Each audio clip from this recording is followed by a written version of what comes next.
அவங்க வந்து நெறைய பேர் ஆடுனாங்க. பயங்கரமா ஆடுனாங்க. அழகா ஆடுனாங்க. ஸ்லிம்மா இருந்தாங்க. ஆனா நான் அப்ப நெனச்சேன், நமக்கு இப்ப கல்யாணம்லாம் ஆகல. 3 புள்ளலாம் பொறக்கல. நம்ம இப்ப 15 வயசுல, 20 வயசுல எப்படி ஆடுவோம்?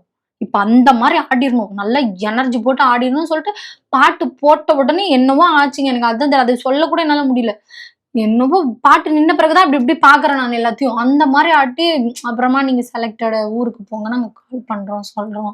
ஃபர்ஸ்ட் ஆடிஷன் சொல்லிட்டு, அப்புறம் செகண்ட் ஆடிஷன் சொன்னாங்க. அவ்ளோ சொல்றதுக்கு வார்த்தையே இல்ல. என்னன்னா பயந்தேன். எப்புட்றா இங்க வந்து இருக்கிறது? எப்புட்றா இதெல்லாம் செய்றது? ஆனா அவருக்கு ரொம்ப நம்பிக்கை.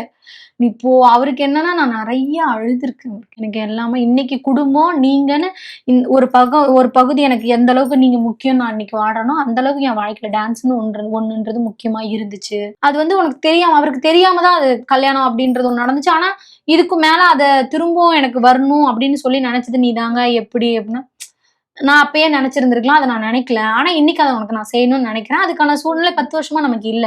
இப்ப அதுக்கான சூழ்நிலை வந்திருக்கு. நீ போய் செய். நான் உனக்கு எல்லாமாவும் இருப்பேன். அப்படின்னு சொன்னது தான் அவரு.